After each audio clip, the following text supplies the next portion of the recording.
A veces el Señor podría inspirarnos por el poder del Espíritu a hacer cosas que parecerían una locura. Hola mis queridos hermanos y hermanas, bienvenidos a un nuevo video del estudio del Evangelio. Hoy estamos en el capítulo 28 de Mosía.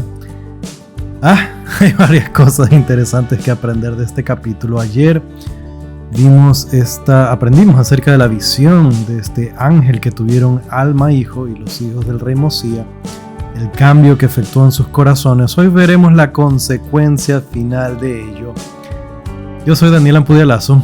Este es el estudio de Ven, Sígueme. Bienvenidos.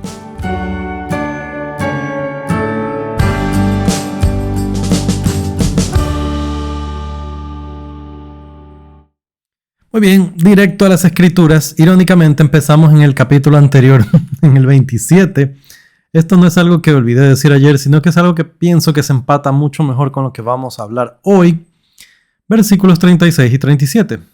Dice: y así fueron instrumento en las manos de Dios para llevar a muchos al conocimiento de la verdad, sí, al conocimiento de su Redentor. Y cuán benditos son, pues publicaron la paz, proclamaron gratas nuevas del bien y declararon al pueblo que el Señor reina. ¿Qué es lo que a mí me encanta de estos versículos?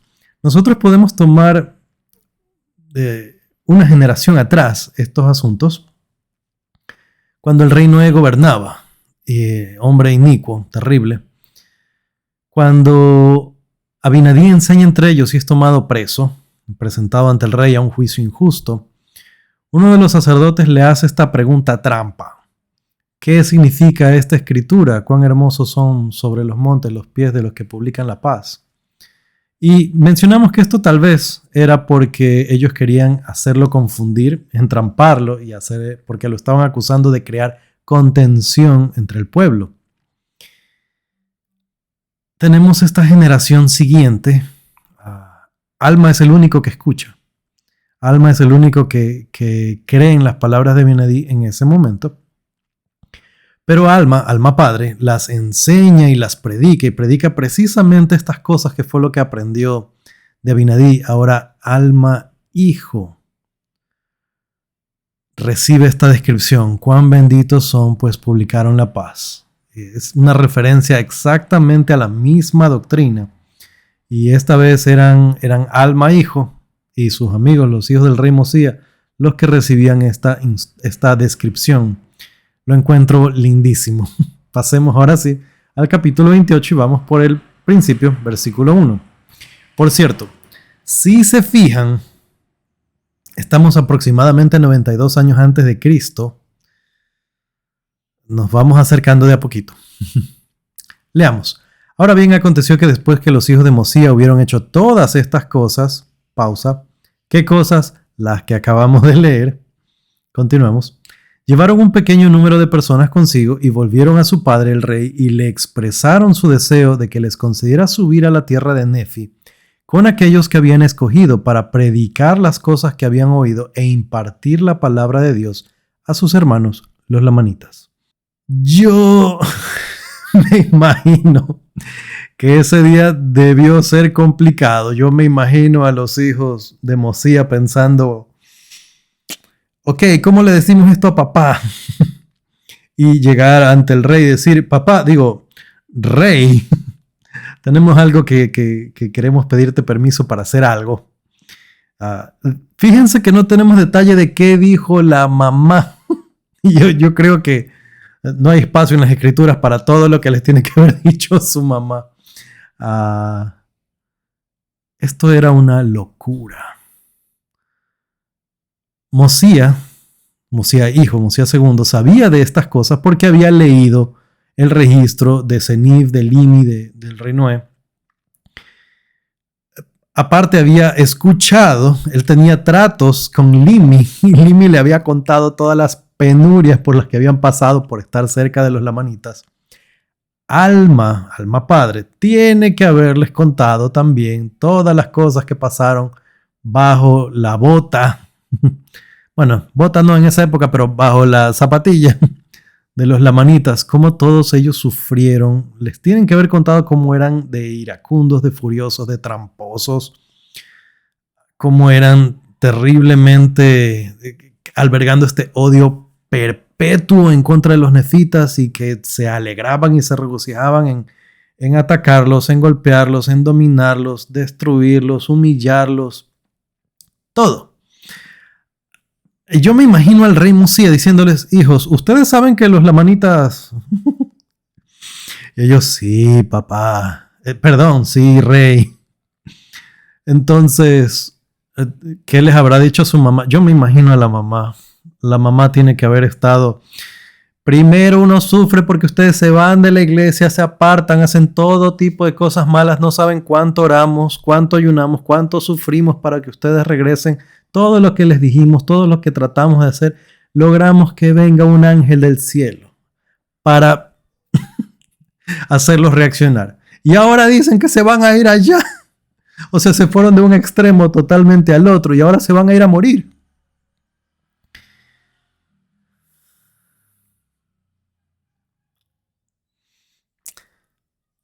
Estos hombres de Dios habían llevado un cambio tan profundo en su corazón. El Espíritu había obrado en ellos de tal manera que podían percibir estas cosas delicadas del Espíritu, esta invitación que de forma racional nadie hubiera pensado hacerlo, pero que el Espíritu invita al hombre a hacer cuando está alineado con Dios. Ahora, ellos pidieron esto, pero no fue un asunto fácil. Leamos los versículos 2 y 3. Para que tal vez los trajeran al conocimiento del Señor su Dios y los convencieran de la iniquidad de sus padres, y quizá pudieran curarlos de su odio por los nefitas, para que también fueran conducidos a regocijarse en el Señor su Dios, para que fuesen amigables los unos con los otros, y no hubiese más contenciones en toda la tierra que el Señor su Dios les había dado. Voy a hacer una pausa ahí. El propósito de ellos, fíjense cómo se explica. Quizá pudieran curarlos de su odio. ¿Por qué razón ellos tenían este pensamiento? Ellos mismos habían sido inicuos y se hallaban perdidos. Entonces, y de esto vamos a leer en el versículo 3, pero empecemos a mover esto en nuestra mente, en nuestro corazón, cómo se sentían ellos. Ahora, propósito, dice para que fuesen amigables, para que no hubiese más contenciones. Ayer conversamos un poco cómo el orgullo genera contención y lo hablamos precisamente por ellos. Y ahora por causa de ellos ellos entendieron que al aprender el evangelio la contención baja. Si tan solo les pudiéramos enseñar el evangelio, ellos no vendrían a pelear contra nosotros. Versículo 3. Pues estaban deseosos de que la salvación fuese declarada a toda criatura, porque no podían soportar que alma alguna pereciera. Sí, aun el solo pensamiento de que alma alguna tuviera que padecer un tormento sin fin los hacía estremecer y temblar. Ellos entendían esto por causa de la visita del ángel. Es aún así una locura todavía. En versículo 5. Y aconteció que durante muchos días le suplicaron a su padre que los dejara subir a la tierra de Nefi. Muchos días. No dice cuánto tiempo, pero fíjense, esto no fue que ellos pidieron y el rey dijo: bien, muchachos, ustedes han cambiado, están haciendo las cosas de una manera distinta, vayan. ¿Qué razones tendría Mosía para no dejarlos ir? No dice, no sabemos, pero podemos imaginarlo. Yo digo que la primera era su esposa. La mamá de estos chicos era: no se van. Y esto es algo que podría pasar con padres que son sobreprotectores. No estoy diciendo eso de ellos, porque esta situación era extrema, pero trayéndola a nosotros. Habrá padres por ahí que: no, mi hijito a la misión, no, eso es para otras personas. Mi hijito a la misión, no, me lo van a tratar mal al bebé. Entonces, hay que permitir que nuestros hijos crezcan, que se desarrollen, que se fortalezcan, que tengan oportunidades para desarrollar su testimonio, su fe. Van a estar expuestos a muchas cosas, ¿de qué otra forma podríamos aprender si nuestro Padre Celestial nos ha enviado a esta vida que es dura, sabiendo que iba a ser un beneficio para nosotros a la larga? Y cuando uno sufre, esto es difícil de pensar como Dios quería que yo pase por esto. Pero a la larga es algo mejor.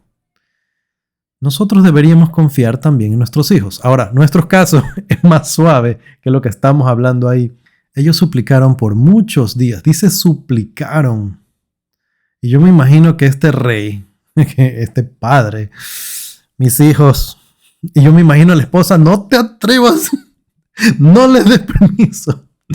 Otra vez, no lo tenemos en las escrituras, pero fácilmente podemos imaginar a esta mamá desesperada. Ahora, ¿qué hace el rey después de tanto y tanto que le preguntan? Versículo 6. Y el rey Mosías fue y preguntó al Señor si debía dejar ir a sus hijos entre los lamanitas para predicar la palabra.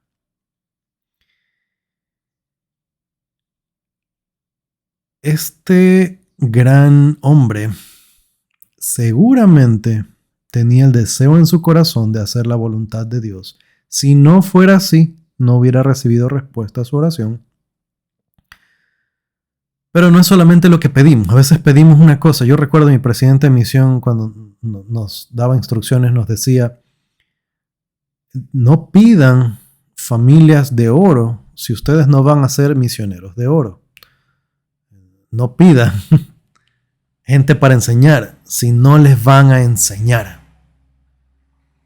Y a mí se me quedó eso porque cuando nosotros oramos, nosotros pedimos ayuda, Señor, dame trabajo. Ahí hay un trabajo. ¡Qué pereza! Señor, quiero servir. Se le extiende el llamamiento, pero no me gusta la primaria. Cuando nosotros oramos deberíamos tener la intención completa de hacer lo que Dios nos mande a hacer. La respuesta, versículo 7. Y el Señor dijo a Mosías, déjalos ir, porque muchos creerán en sus palabras y tendrán vida eterna, y yo libraré a tus hijos de las manos de los lamanitas. Este gran hombre también era profeta, era hijo de un profeta, era nieto de un profeta. Grandes hombres y sus hijos increíbles, después de haber pasado por las penurias para que ellos se arrepientan, pero increíbles. Ahora fíjense en la promesa que él recibe. Por un lado, el propósito que ellos tenían para salir. Por otro lado, la tranquilidad de que el Señor los protegería. Y de forma similar, nosotros tenemos que permitir que nuestros hijos vuelen, porque van a estar expuestos a muchas cosas, inclusive a cosas que tal vez nos riamos un poco, como que empiecen a tener citas y salidas y alguien les rompa el corazón. Cosas que pasan. Pero en general, salir a la vida, ser ministrantes, ser misioneros, lecciones que uno aprende duramente en la vida, ser misioneras, porque con las hermanas nos cuesta más. Y yo tuve que aprender también esa lección. Las hermanas tienen el deseo de ir a la misión, que salgan. Y yo en un instinto sobreprotector me parecía, no, cuando yo vi sufrir hermanas en mi misión. Pero la vida da vueltas y ahora mi hija, que desde chiquitita me dijo, yo quiero ser misionera. Ok, está bien. Quiero ir a la misión. Ok, ¿qué me toca? 8. Y aconteció que Mosías concedió que fuesen e hiciesen de acuerdo con lo que le solicitaban. Este buen hombre, este buen rey, fue obediente a la voz del Señor y muy en contra de su criterio, de su raciocinio. Vayan por causa de la revelación que habían recibido. Versículo 9, y emprendieron su viaje hacia el desierto para ir a predicar la palabra entre los lamanitas. Y más adelante haré una relación de sus hechos. Este más adelante es Alma capítulo 17, así que por un buen tiempo no vamos a tener ni idea de qué estaba pasando con ellos, pero cuando lleguemos a ese punto, son unas aventuras increíbles por las que pasan estos jovencitos. Ahora, ellos se van. Mosías se queda. Ninguno quiso ser rey. Tengo ahí a mis hijos y ninguno de ellos quiso ser rey, así que no tenía a quien heredarle todos los artefactos y todos los artilugios que él había recibido de su padre, que su padre había recibido de su padre a su vez, y así. Entonces se dedicó por el momento a otra cosa. Ellos tenían en su poder las 24 planchas de oro del pueblo jaredita. Si no saben quiénes son los jareditas, váyanse al canal. Al final de este video les voy a dejar un enlace. Otra vez, he hablado bastante de esto. Es una guía y una ayuda que hicimos en casa con familia. Mi esposa me ayudó muchísimo para explicar quiénes son todos estos pueblos y todos estos grupos. Ahora, vamos al versículo 13. Hablando de estas 24 planchas jareditas, dice: y las tradujo por medio de aquellas 2 piedras que estaban colocadas en los 2 aros de un arco. ¿Qué? Está hablando del Urim y Tumim. Ya conversamos de esto antes, hicimos un video en el que yo hablé bastante acerca de estos objetos. Hablamos de qué significa Urim y Tumim, cuál es el propósito, quién los tenía, para qué servían, etcétera, etcétera. Entonces, si necesitan más información, creo que de esto también les voy a dejar al final el video enlazado por si no lo vieron. Pero él utiliza entonces Mosía. Fíjense otra vez, Mosía rey había encargado a Alma las cosas espirituales. Sin embargo, él en sí mismo era de un nivel espiritual increíble, era un profeta, y él traduce las 24 planchas jareditas. Y se narra brevemente qué se encontró en ellas. De forma breve, estas planchas contaban la historia de este hombre. Y ahí están las piedritas blancas. Cuando lleguemos a Éter vamos a hablar de este hombre otra vez, del hermano de Jared. La historia desde este hombre que salió en la época de la construcción de la Torre de Babel hasta el último soldado, este Coriantumr, que fue el último de 2 grandes jefes y aparentemente quedó como muerto, pero luego sabemos que sobrevivió porque los mulequitas lo encontraron, la gente que vivía en Saraimla antes de los nefitas. Y el último profeta, el profeta que registró todas estas cosas fue Éter, que está triste porque quedó solito. El pueblo se alegró mucho, por un lado, de tener esta información, por el otro lado se entristecieron mucho, porque era una historia de un pueblo totalmente destruido. Como les dije, quedó un profeta que se fue por ahí, y no sabemos qué pasó con él, y este último guerrero que sobrevivió, que no se arrepintió a tiempo, así que vio la completa destrucción de su pueblo, Coriantumr, y fue algo muy triste, pero muchas lecciones en ello. Cuando lleguemos a Éter es un libro que me apasiona, ahí vamos a hablar de todo esto. Versículo 17. Ahora bien, después que Mosía hubo acabado de traducir estos anales, aquí daban una historia del pueblo exterminado desde la época en que fueron destruidos, remontándose hasta la construcción de la gran torre, cuando el Señor confundió el lenguaje del pueblo y fueron esparcidos por toda la superficie de la tierra. Sí, aún desde esa época hasta la creación de Adán. 18. Y esta narración hizo que el pueblo de Mosía se afligiera en extremo, se llenara de tristeza, no obstante les proporcionó mucho conocimiento, y en esto se regocijaron. El que está haciendo este compendio, el que nos está contando esta historia es Mormón, y Mormón dice que él tiene toda la intención de incluir este relato más adelante, versículo 19, y se escribirá este relato más adelante, pues aquí conviene que todos se enteren de las cosas que se han escrito en esta historia. Mormón no es el que hace el compendio de las planchas jareditas, lo hace Moroni. Y para mí esto es particular, eso quiere decir que él tenía proyectado hacer este trabajo, pero las guerras pasan, la situación se pone difícil. Mormón fue de los guerreros que pelearon en las últimas batallas nefitas y fue algo complejo, complicado. Esta historia termina con que Mosía, no teniendo a sus hijos, no solo que allí, sino que ninguno quería ser rey, entrega todos estos artefactos, incluyendo los intérpretes, el Urim y Tumim, a Alma hijo, cerrando este ciclo interesante que empezaría antes con Abinadí, que les dije. En adelante, la historia va a tomar un rumbo muy interesante porque las cosas, aún a nivel civil, político, el gobierno de los nefitas, todo iba a cambiar. Mis queridos hermanos y hermanas, hemos aprendido hoy que a veces el Espíritu nos pide hacer cosas, nos inspira a hacer cosas que podrían parecer descabelladas. Pero el Señor conoce sus propósitos, el Señor sabe, conoce el fin desde el principio. Sabe lo que nos pide, sabe lo que tendremos que hacer y lo mejor que podemos hacer es estar alineados con el Espíritu para comprender la revelación y obviamente tener la completa disposición a hacer lo que Él nos pida. Conmigo será hasta la próxima. Chao.